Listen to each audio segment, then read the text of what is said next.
우리는 지금 창세기를 계속해서 나누고 있습니다.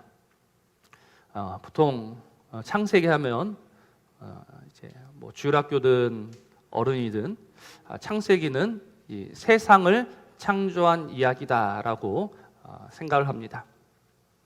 제가 지난번에 한번 말씀을 드렸습니다. 창세기는 모두 1장부터 몇 장까지 있습니까? 50장까지 있고, 그러면 이 세상을 창조한 이야기는 몇 장 정도 있습니까? 1장, 2장. 그러니까 전체의 한 4%. 그러니까 이 창세기는 단순히 세상을 창조한 이야기는 아닙니다.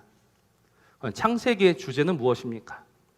우리가 지금 창세기를 묵상하고 있는데 누군가가 창세기의 주제가 무엇입니까? 라고 묻는다면 여러분들은 자신 있게 한 단어를 이야기하시면 됩니다. 그게 뭐죠? 아무도 말씀 안 하실 겁니까? 창세기 하면 딱 이 단어를 딱 떠올리면 된다 아닙니까? 왜? 두 글자, 한 단어, 두 글자. 아닌데요? 시작. 특별히 무엇의 시작입니까? 하나님 나라의 시작입니다. 시작. 하나님께서 어떻게 하나님의 나라를 시작하셨는가, 그거를 보여주는 게 창세기가 되는 겁니다. 특별히 그 하나님 나라의 아름다움을 잘 보여주는 것이 무엇이었습니까? 그러니까 제가 이렇게 안 물어볼 수가 없는 거예요. 하나님 나라의 그 완성, 하나님 나라의 그 아름다움을 잘 보여주는 것이 무엇이었어요?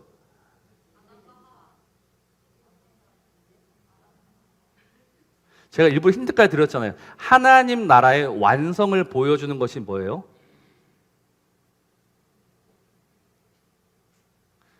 정말 당황스럽습니다. 처음부터 다시 해야 될 것 같아요. 하나님 나라의 완성을 보여주는 게 뭡니까? 이것도 두 글자입니다. 두 글자. 안식이죠, 안식. 하나님 나라의 완성을 보여주는 게 뭐예요? 안식입니다. 여러분, 안식은 단순히 쉬는 게 아니라고 말씀을 드렸잖아요. 안식은 하나님이 완성하신 겁니다. 하나님이 복으로 채우신 겁니다. 그리고 그 안식으로 우리를 불러주셨단 말입니다. 그래서 단순히 너희는 이 안식에 들어와서 이제 아무것도 일하지 말고 놀고 먹고 쉬어라가 아니라 내가 완성한 이 모든 것을 받아 누려라라는 거예요. 근데 특별히 아담과 하와를 하나님의 형상으로 지으신 이유가 뭐였어요? 무엇을 지키면서 살아라? 나의 안식을 지키면서 살아라라는 거예요. 하나님의 형상이라는 의미는 하나님의 대리 통치자라는 겁니다. 그러니까 하나님의 모든 권세를 아담과 하와에게 맡기신 거예요.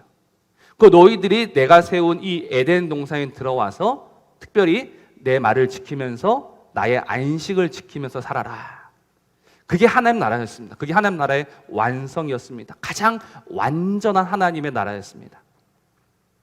근데 이 하나님 나라에 뱀이 들어오게 되고 결국 그 안식을 지켜야 하는 아담과 하와가 하나님의 말씀인 그 선악과를 먹으면 죽는다라는 그 말을 거절하고 누구의 말을 듣습니까? 뱀의 말을 듣죠. 뱀의 말을 들어서 뱀의 말은 먹어라. 먹으면 죽지 않고 무엇처럼 될 것이다? 하나님처럼 될 것이다. 그래서 그것을 덥석 먹어버렸고 하나님 나라는 깨지게 되었던 겁니다. 그래서 하나님이 우리 지난주에는 누구를 저주하셨습니까? 뱀을 저주하셨습니다. 그 뱀을 저주했다라는 의미가 무엇이었습니까? 너는 여자와 영원한 미움과 적대감 속에서 살아갈 것이다. 그런데 이 하나님의 저주를 거절하는 뱀은 어떻게 합니까? 끊임없이 우리에게 손짓하고 미혹하고 나와 짝하며 지내자. 이게 하나님의 저주를 거절하는 뱀이고 뱀의 후손들의 모습입니다. 근데 하나님의 백성들은 그 하나님이 뱀에게 주신 뱀과 그 여자와 그 모든 후손 사이에 주신 미움과 적대감과 증오심을 가지고 그들과 싸우며 그 뱀의 머리를 깨부수는 이 역할을 하면서 살아야 하나, 오늘날 교회는 오히려 뱀하고 어울려서 살아가고 있다. 이게 오늘 우리의 문제다라고 말씀을 드렸습니다. 우리 주님께서 반드시 뱀의 머리를 깨뜨리시고 그 뱀을 짓밟아서 교회의 발 아래 두실 것인데, 교회가 오늘도 정신을 못 차리고 그 뱀과 어울려서 오늘도 뱀이 주는 것을 받아 먹으면서 살아가면 안 된다라고 말씀을 드렸죠. 그리고 오늘은 이제 하나님이 그 뱀에게 주셨던 저주 이후에 여자와 아담에게 말씀하시는 내용들입니다.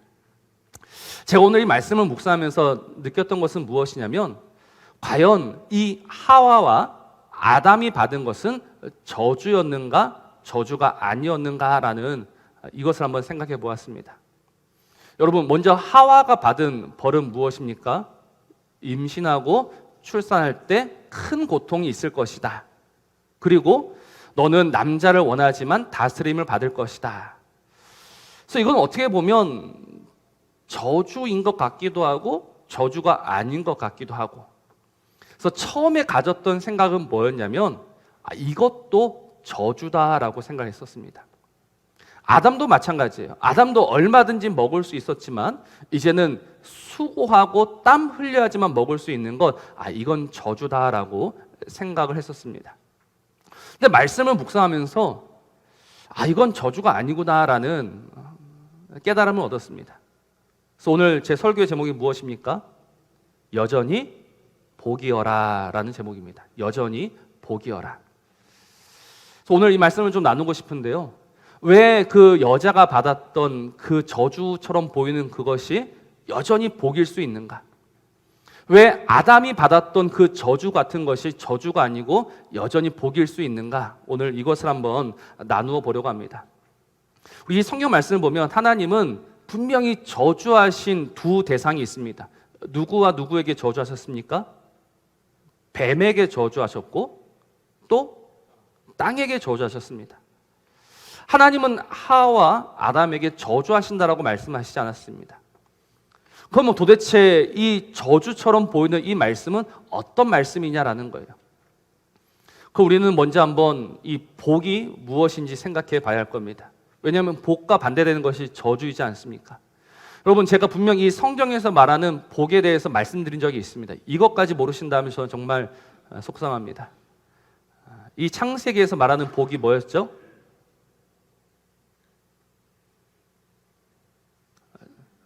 다음에 시험을 한번 칠 겁니다. 생육하고 번성하고 충만할 수 있는 것, 이게 복이었습니다. 하나님이 복 주시어서 생육하고 번성하고 충만할 수 있는 게 복입니다. 그럼 만약 이게 복이 아니고 저주로 바뀔 것 같으면 이 생육하고 번성하고 충만한 일이 없어야 돼요.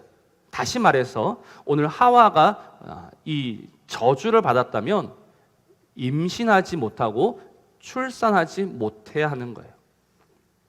근데 하나님은 임신과 출산을 막으신 것이 아니라 오늘 거기에 무엇을 더 주셨습니까? 무엇을 더 주셨다고 합니까? 말씀을 보십시오. 16절 한번 같이 한번 읽어봅시다. 시작.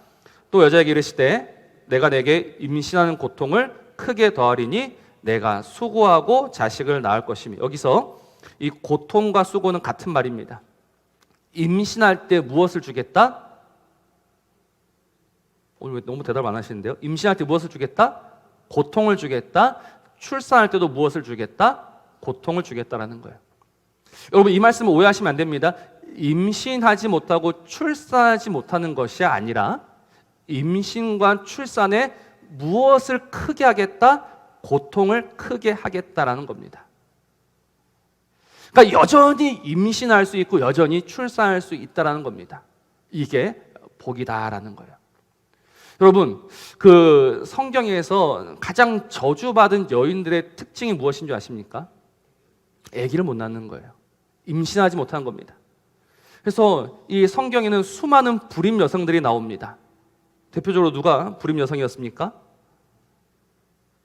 아브라함의 아내도 불임 여성이었고, 아브라함의 아들이 누구였습니까? 아브라함의 아들 이삭. 이삭의 아내 리브가도 불임이었습니까? 아니었습니까? 여전히 불임이었습니다. 그리고 그 라헬도 불임 여성이었고, 또 사무엘의 어머니였던 한나도 불임 여성이었고, 이 불임 여성들은 수치로 여겼습니다. 아픔으로 여겼습니다. 그래서 하나님이 그 태의 문을 꼭 열어주실 것을 간구했었고, 하나님이 그 인생들을 돌아보셔서 그 태의 문을 열어주셔서 임신할 수 있었고 출산할 수 있었다는 겁니다. 근데 다만 거기에 무엇이 있다? 무엇이 있다? 고통과 아픔이 있다는 겁니다. 우리 김영 쌤 요새 좀 떨리시죠? 이제 한 3주 남았습니다. 근데 저기 한 4번 낳아본 어떤 아주머니는 별거 아니라고 합니다. 그러니까 너무 긴장하지 마시고 걱정하지 마시고, 이 임신과 출산이 이 고통 속에 이루어지는데, 그럼 이것이 왜 복인가? 우리는 이걸 한번 생각해 봐야 합니다. 여러분, 오늘날 이 시대는요, 어떤 시대예요? 절대 이 아이를 낳지 않겠다라고 굳게 마음먹은 시대입니다. 우리나라 출산율이 세계에서 가장 낮다라는 것은 더 이상 뉴스가 되지 못합니다. 그러니까 지금 통계청 자료인데 벌써 5년 전 자료인데, 5년 전에도 이제 출산율이 1 이하로 떨어지고 말았습니다. 그럼 지금은 더 낮아졌겠죠. 그래서 지금 수많은 방송들이 조명합니다. 무엇을 조명하냐면, 왜 아이를 낳지 않을까? 여러분, 왜 아이를 낳지 않을까요? 우리 젊은이들 한번 생각해 보십시오. 왜 아이를 낳지 않을까? 네? 수고 안 하려고. 네. 힘드니까. 그러니까 그 방송국에서의 결론이 무엇이었냐면, 오늘날은 자신의 행복을 더 소중히 여기는 시대다라는 겁니다. 누구의 행복이 가장 중요하다? 나의 행복이 가장 중요한 거예요. 그럼 나의 행복을 위해서 내가 무엇을 할 수 있을까? 포기하는 겁니다. 임신과 출산을 포기하는 겁니다. 그런데 또 이 다큐멘터리를 보니까 결국은 이런 분위기를 누가 만들어 왔느냐면 세상이 만들어 온 거예요. 여러분, 우리는요, 세상을 분별해야 하는 사람들입니다. 오늘날 세상이 끊임없이 우리에게 강조하고 강요하고 가르치는 바가 무엇이냐면, 야, 무엇보다도 중요한 것은 너 자신이다. 네가 행복해야 된다. 그러니까 너의 행복을 위해서 살아라. 이게 오늘날 세상의 풍조입니다. 근데 오늘 교회, 하나님을 믿는 우리가 여전히 우리의 행복을 위해서 살아간다면 우리와 세상이 다를 바가 무엇입니까? 여러분, 우리가 교회가 되었고 하나님의 백성이 되었다는 것은 우리는 더 이상 우리의 행복을 위해서 살지 않는 겁니다. 우리는 오직 누구의 말씀을 따라서 살아갑니까? 하나님의 말씀을 따라서 살아가는 거예요. 근데 하나님이 그 하와에게 하셨던 말씀이 무엇이냐면, 야, 너는 여전히 임신하고 출산하고 애를 낳을 것인데 다만 거기에 무엇이 있을 것이다? 고통이 있을 것이다. 그런데 왜 이 임신과 출산이 하나님이 우리에게 말씀하시고 약속하신 복이 될 수 있는가? 여러분, 그 이유가 무엇이라고 생각하십니까? 왜 임신과 출산이 복이 됩니까? 네? 왜 임신과 출산이 여전히 복이 될까요? 우리가 그 힌트를 오늘 20절에서 얻을 수 있습니다. 20절 말씀 우리 같이 한번 읽어볼까요? 시작. 아담이 그의 아내 이름을 하와라 불렀으니 그는 모든 산자의 어머니가 됨이더라. 아멘. 지금 이 하와가 모든 산자의 어머니가 된 겁니다. 그러니까 이 말씀이 무슨 뜻인지 잘 모르시겠으면 우리가 디모데전서 2장 15절을 보시면 됩니다. 정말 중요한 말씀입니다. 우리 한번 앞에 있는 말씀 보시면서 우리 한번 같이 한번 읽어봅시다. 시작.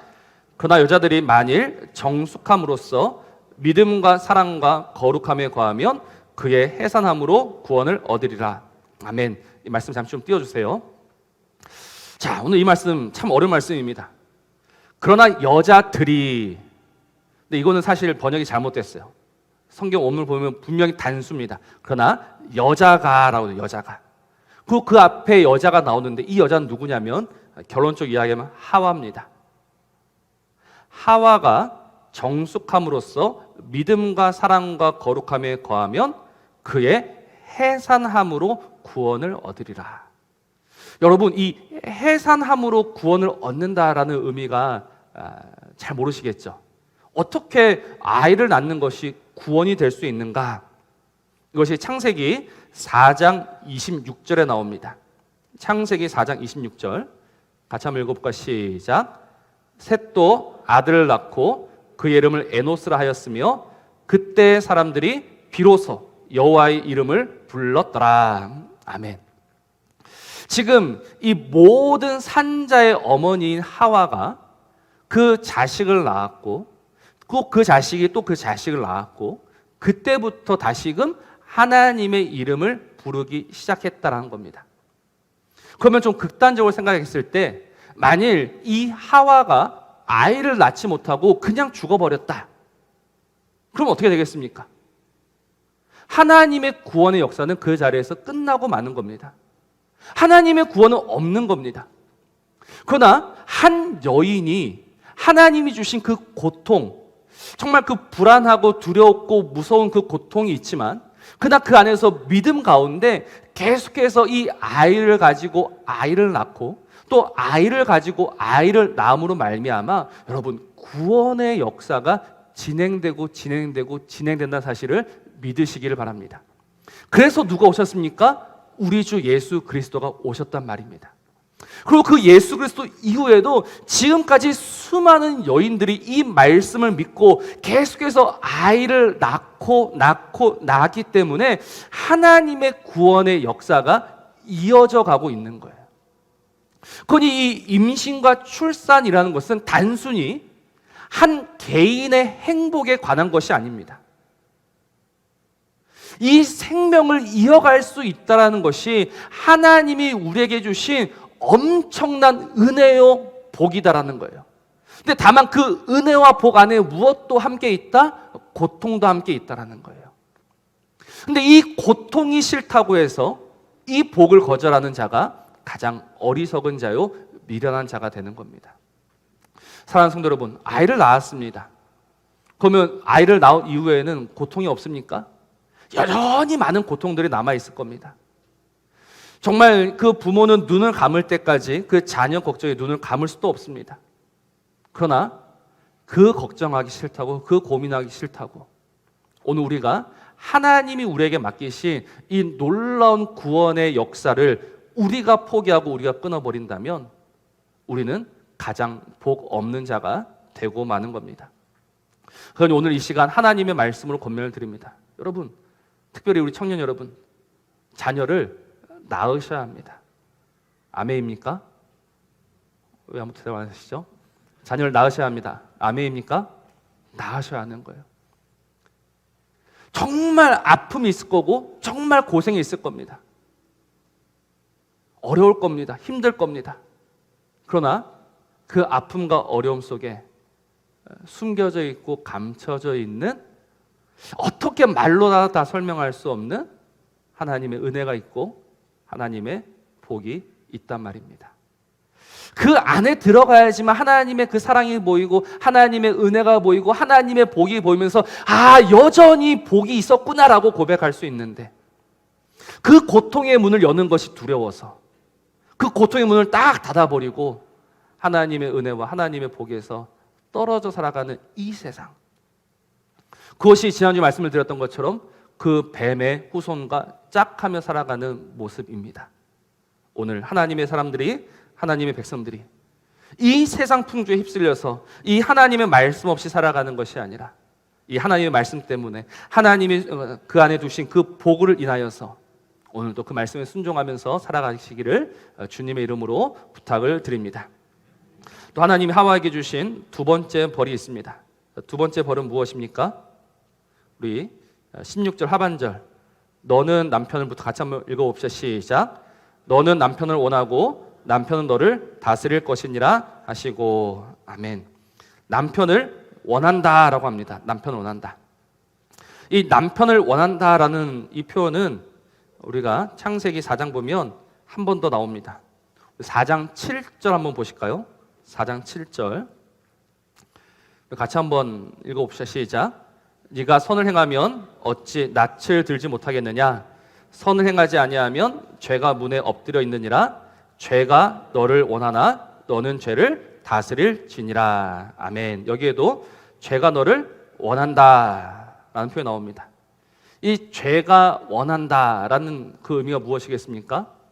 죄가 이 너 가인을 뭐 하려고 한다? 삼키려고 한다는 거예요. 삼키려고 한다. 죄가 너를 주장하려고 한다. 죄가 너를 이기려고 한다. 그러나 너는 그 죄를 다스려야 한다라고 이야기하는 거예요. 그럼 오늘 3장 16절에 나오는 너는 남편을 원한다라는 이 표현은 어떤 표현이겠습니까? 같은 말일까요? 다른 말일까요? 같은 말일 것 같습니까? 다른 말일 것 같습니까? 같은 말이에요. 그러니까 이 하와는 남편을 다스리려고 할 거예요. 하와가 남편을 이기려고 할 거예요. 지금까지 그랬잖아요. 그 하와가 아담에게 선악과를 주었지 않습니까? 자신이 아담을 주장했던 거죠. 그러나 이제 하나님이 주신 벌은 무엇이냐? 더 이상 네가 그 남편을 다스리려고 하지만 너는 남편을 다스리지 못하고 남편의 다스림을 받게 될 것이다. 이게 하나님이 주신 벌입니다. 어떻습니까? 요즘은 남녀 평등한 세상입니까? 아니면 여자가 조금 더 높은 세상입니까? 여자가 많이 높은 세상인 줄로? 예. 예? 아직은 아니라고요? 예. 아직은 아니다. 잘 모르겠습니다. 저 같은 경우는 노코멘트 하겠습니다. 한번 보십시오. 지금 하나님이 여자에게 주신 벌이 무엇이냐면 너는 결국 남자의 다스림 밑에 있을 것이다라는 거예요. 여러분, 그다음 뱀의 후손이라면 어떻게 할까요? 뱀의 후손이라면 제가 말씀드렸죠. 하나님의 이 말씀과 하나님의 벌을 거절하는 거예요. 그러니까 뱀의 후손은 어떻게 해서든지 남편을 이기려 할 겁니다.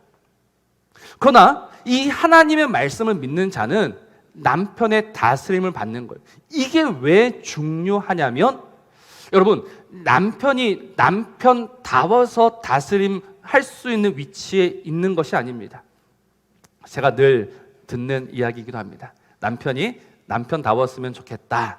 남편이 남편다우면 남편 대접을 해주겠다. 이거는 세상의 이야기입니다. 왜 웃으세요? 여러분, 남편이 이 남자가 대접을 받을 수 있는 유일한 이유가 하나 있다면요, 이건 하나님이 세우신 질서이기 때문에 그렇습니다. 하나님이 세우신 질서입니다. 하나님이 정하신 바입니다. 하나님이 명하신 바입니다. 마음에 들지 않죠. 정말 싫죠. 저 남편만 보면 참 꼴도 보기 싫고, 보통 남편을 뭐라고 부릅니까? 남편을 뭐라고 불러요? 남편을 불러요? 네, 어쨌든 정말 마음에 들지 않고 어떻게 해서든지 저 남편을 좀 하고 싶은데 우리에게는 무엇이 있다? 하나님이 맡기신 질서가 있는 거예요. 여러분, 하나님의 나라를 창조하실 때는요, 질서 있게 만드셨으면 아셔야 합니다. 질서 있게 만드신 거예요. 혼돈과 공허뿐인 세상 가운데 하나님은 질서를 두신 겁니다. 그래서 남성이 우월하다가 아니라 하나님이 그렇게 질서를 세우신 거예요. 그래서 이 하나님의 질서 아래에서 살아가는 것이 가장 복이 있다라는 겁니다. 우리 잠언 31장 30절 말씀 한번 봅시다. 잠언 31장 30절입니다. 우리 같이 한번 읽어볼까요? 시작.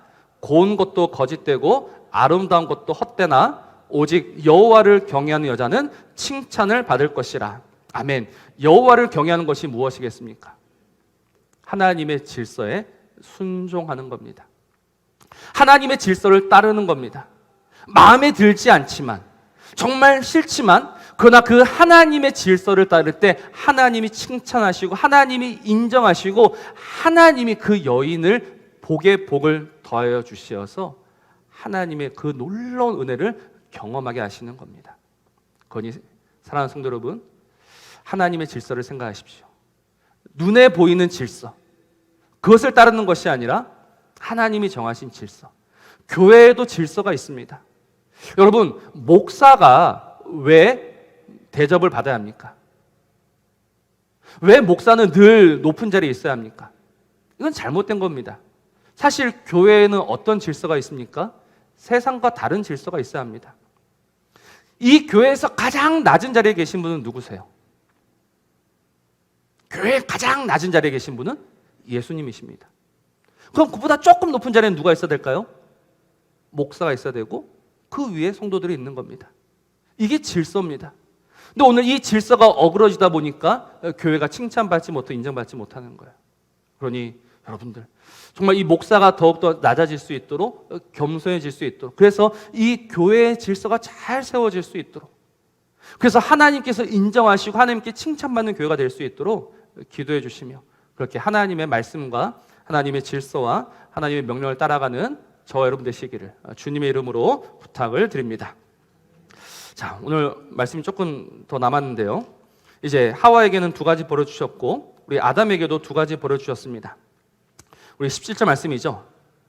아담에게 이르시되 네가 네 아내의 말을 듣고 내가 내게 먹지 말라 한 나무의 열매를 먹었은즉 땅은 너로 말미암아 저주를 받고 너는 평생에 수고하여야 그 소산을 먹을 것이다. 그러니까 하나님이 아담에게 주신 벌은 무엇입니까? 수고하는 겁니다. 수고하는 거. 땀 흘리는 겁니다. 노력하는 겁니다. 이게 왜 복이 될 수 있는가? 왜 수고하고 땀 흘리는 것이 복이 될 수 있는가? 결론적으로 이야기하면 결국 우리의 만족은 하나님으로부터 오기 때문에 그렇습니다. 우리의 만족이 어디에서부터 오느냐? 여러분, 이 세상의 만족은 어디에서 옵니까? 내가 얼마나 많이 가지고 내가 얼마나 많이 먹고 내가 얼마나 많이 누리느냐, 이게 세상이 정한 복의 기준이 됩니다. 그래서 오히려 이 세상은 야, 내가 이렇게 땀 흘리고 내가 이렇게 수고하고 내가 이렇게 노력했는데 나에게 돌아오는 것은 이것밖에 되지 않는가, 이 상대적 박탈감 때문에 오늘도 많은 이들이 실망하고 좌절하고 주저앉고 있습니다. 그러나 오늘 우리는 그렇게 할 수 없습니다. 왜냐하면 하나님이 우리의 만족이 되시기 때문입니다. 여러분, 세상 사람들이 많이 먹는 걸 가지고 많이 가진 걸 보고 부러워하지 마시기 바랍니다. 그것이 우리의 만족이 될 수 없습니다. 우리 미가서 6장 14절 한번 보십시오. 미가서 6장 14절 말씀을 보면 이렇게 말씀하죠. 네가 먹어도 배부르지 못하고 항상 속이 빌 것이며 네가 감추어도 보존되지 못하겠고 보존된 것은 내가 칼에 붙일 것이다. 이게 지금 이 세상에서 수고하지 않고 그냥 모든 편법과 모든 악함으로 살아가는 자들에게 하나님 주신 말씀입니다. 먹어도 배부르지 못하고 항상 속이 빌 것이며 네가 감추었던 거 내가 다 끄집어내서 다 없애버리겠다. 이게 하나님의 말씀이에요. 그건 여러분, 이 세상 사람들이 수고하지 않고 모든 것을 가져가고 있을 때 그들을 부러워하지 마십시오. 그들을 보시면서 하나님, 왜 저들은 항상 잘 먹고 잘 살합니까? 라고 묻지 마십시오. 하나님이 분명히 말씀하시고 약속하시기를 먹어도 배부르지 못하고 항상 속이 비게 할 것이다. 이게 하나님이 주신 말씀입니다. 근데 하나님이 오늘 우리에게는 무엇을 주셨느냐? 수고하고 땀 흘릴 수 있도록 주셨단 말입니다. 사실 우리의 복은 무엇이냐면 수고할 수 있고 땀 흘릴 수 있는 겁니다. 세상 사람들은 수고하고 땀 흘리는 것은 절대 복이 아니다라고 이야기해요. 그런데 이 수고하고 땀 흘리는 것이 어떻게 복이 될 수 있는가? 어떻게 이 수고하고 땀 흘리는 것이 복이 될 수 있습니까? 그것은 주님이 이 수고하고 무거운 짐진 자를 부르시기 때문에 그렇습니다. 주님이 누구를 부르십니까? 주님이 누구를 찾으십니까? 수고하고 무거운 짐진 자들아 다 내게로 오라라고 하십니다. 이렇게 말씀하신 이유가 무엇이냐면, 여러분, 수고하고 무거운 짐을 지지 않은 자들은 그 부르심에 응답할 수 없기 때문에 그렇습니다. 수고하고 무거운 짐이 없는 자들은요, 주님께 나아갈 이유가 없습니다. 주님을 찾지 않습니다. 주님을 버립니다. 주님을 십자가에 못 박을 뿐입니다. 그러나 오늘 하나님의 말씀, 이 말씀 때문에 수고하고 무거운 짐을 지며 살아가는 사람들은, 오늘도 땀 흘리며 살아가는 사람들은, 나의 위로가 누구이신가? 나의 만족이 누구이신가? 결국 나의 구원이 누구이신가를 생각하면서 그분이 나를 부르실 때 내가 여기 있습니다 하면서 얼른 뛰어갈 수 있단 말입니다. 그래서 그게 복인 거예요. 내가 오늘 아무것도 하지 않고 내가 모든 것을 가지며 누리며 살아가는 그것이 복이 아니라, 내가 오늘도 수고하면서 땀 흘리면서 노력하면서 눈물 흘리면서, 하나님 오늘 이 하루가 너무나 힘듭니다, 너무나 고됩니다, 나는 이 하루를 버텨낼 재간이 없습니다 라고 살아가는 자들에게 하나님이 그 구원과 그 생명의 문을 활짝 열어주시는 겁니다. 그러니까 이 수고가 이어져야지만 그것이 무엇으로 이어진다? 생명으로 이어지게 되는 겁니다. 요한계시록 14장 13절 말씀을 보면 반드시 우리의 수고가 끝날 때가 있습니다. 또 내가 들으니 하늘에서 음성이 나서 이르되 기록하라. 지금 이후로 주 안에서 죽는 자들은 복이 있도다. 그래서 주 안에서 죽는 것이 무엇입니까? 수고를 그치는 것입니다. 이 모든 수고가 끝나고 복이 있는 그날이 반드시 있단 말입니다. 그런데 지금은 나에게 주신 이 기회, 이 시간은 무엇하라고 주신 것이냐? 수고하라고, 땀 흘리라고 주신 겁니다. 그러니 우리는 땀 흘리면서 수고하면서 살아야 합니다. 이것이 우리에게 맡겨진 일입니다. 이것이 결국 우리에게는 복이 될 것입니다. 그러니 오늘 이 삶을 불평하지 마시고 원망하지 마시고, 우리 오늘도 일할 수 있고 수고할 수 있고 땀 흘릴 수 있음에 감사하며 하나님의 구원을 누리는 저와 여러분 되시기를 주의 이름으로 축복합니다. 그러면 하나만 딱 더 하고 오늘 마치겠습니다. 제일 중요한 게 남았습니다. 자, 이제 아담은 수고해야 합니다. 그리고 마지막 아담이 받은 벌이 무엇입니까? 마지막 아담이 받은 벌이 무엇이에요? 너는 흙으로 돌아가라입니다. 너는 흙으로 돌아가라. 흙으로 돌아간다는 의미가 무엇입니까? 다시 죽음으로 돌아간다는 겁니다. 근데 이 흙으로 돌아가라는 말씀 앞에 이런 말씀이 함께 있습니다. 너는 무엇이니?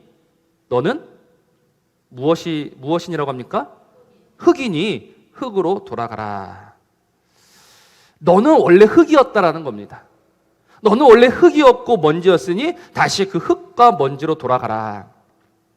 여러분, 이 말씀의 의미가 무엇이냐면 너는 아무것도 아니다라는 겁니다. 너는 아무것도 아니다. 너는 정말 아무것도 아닌 존재다. 그래서 다시 아무것도 아닌 것으로 돌아가라. 이것이 하나님이 주신 벌입니다.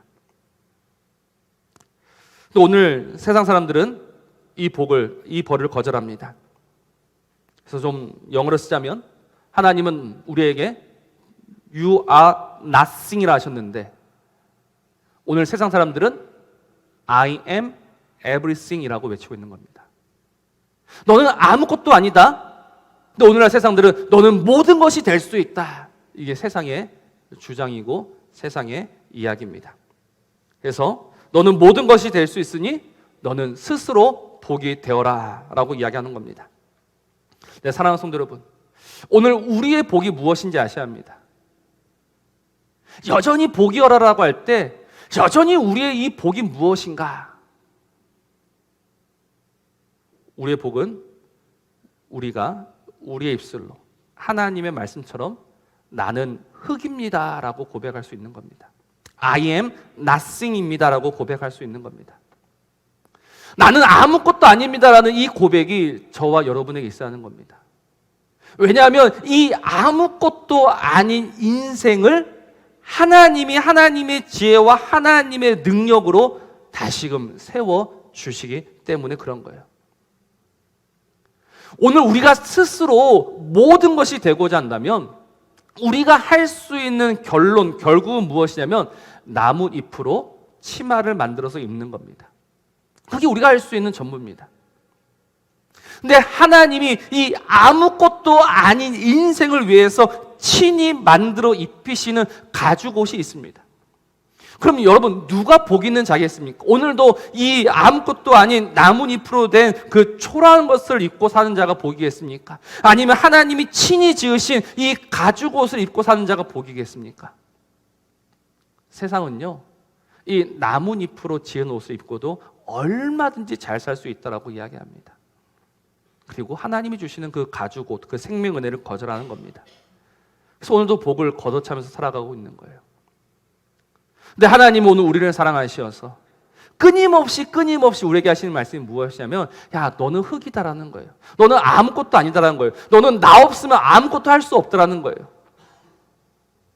이 진리를 알아야 되는 거예요. 이 진리를 깨달았던 사도 바울이 고백했던 게 무엇입니까? 내게 능력 주시는 자 안에서 내가 모든 것을 할 수 있다. 나는 아무것도 아니었지만, 나에게는 아무런 능력이 없지만 나를 나되게 하시며 나에게 힘을 주시며 나에게 능력을 주시는 그분이 있어야지만 나는 살아갈 수 있다라고 고백을 하는 겁니다. 그러니 오늘 우리의 복은 무엇입니까? 여러분, 여전히 우리의 복은 무엇입니까? 하나님입니다. 여전히 우리의 복은 이 하나님으로 살아갈 수 있다는 거예요. 오늘 우리가 더 이상 이 하나님 없이 살아가는 자가 아니라 다시금 하나님으로 살아갈 수 있음이 저와 여러분의 복임을 믿으시길 바랍니다. 그래서 하나님이 오늘도 우리를 어디로 인도하십니까? 신명기 8장 16절 말씀이죠. 신명기 8장 16절 말씀을 보면 하나님이 어떻게 하십니까? 네 조상들도 알지 못하던 만나를 광야에서 너에게 먹이셨나니 이는 너를 낮추시며 너를 시험하사 마침내 너에게 복을 주려 하심이라. 너를 낮추시며 너를 시험하시며 너를 부러뜨려 가시면서 마침내 너에게 복을 주려 하심이라. 이 복이 무엇이다? 하나님인 거예요. 오늘 우리가 이 흙이며 이 흙으로 돌아가야 하는 이 초라한 인생임을 고백하지 못하면요, 우리는 이 하나님의 복을 받을 수 없는 겁니다. 하나님 오늘 분명히 말씀하셨습니다. 너는 흙이다. 너는 아무것도 아니다. 너는 결국 이 흙으로 돌아가야 한다. 이 말씀 앞에 아멘하는 자는 하나님이 주시는 이 가죽옷을 입고 살아갈 수 있는 겁니다. 다시금 그 은혜 안으로 얼마든지 들어갈 수 있는 겁니다. 그냥 어떻게 하시겠습니까? 여전히 이 하나님의 그 고통과 벌 안에 숨겨져 있는 이 복을 보지 못하고 여전히 내 스스로 복을 만들며 살아가는 그 뱀의 후손과 짝하는 인생이 되시겠습니까? 아니면 그 고통과 아픔 속에 담겨져 있는 하나님의 은혜와 복을 보면서 그 여자의 후손으로 살아가시겠습니까? 살아가는 것이 참 쉽지가 않습니다. 아직 젊은 제가 이런 말씀을 드려서 죄송하지만 사는 것이 어떻게 쉬울 수 있겠습니까? 어떤 이가 말하더라고요. 고등학생 때가 좋았습니까? 중학생 때가 좋았습니까? 어느 때가 좋았을까요?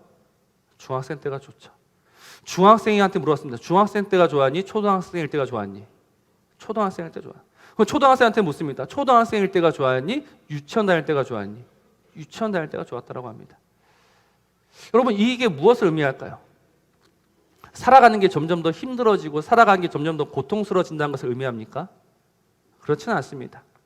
이것이 의미하는 바는 여전히 힘들고 여전히 고통스럽고 여전히 아픔이다라는 겁니다. 여러분, 삶의 모든 순간은 아픔이요 고통이요 눈물입니다. 그게 하나님 우리에게 주신 벌입니다. 그런데 하나님 우리를 여전히 이 벌과 아픔과 고통 속에 내버려 두시는 것이 아니라 그 하나님이 친히 이 고통 속에 찾아오셔서 하나님의 복으로 우리를 불러주신단 말입니다. 하나님의 그 은혜로 하나님의 생명으로 다시금 우리를 불러주고 계시는 거예요. 오늘 이것을 보지 못해서 내가 어떻게 하면 행복해질 수 있을까 스스로 행복을 찾아 떠나간 자들이 가장 어리석은 자들입니다. 우리는 우리의 행복을 만들 수 없습니다.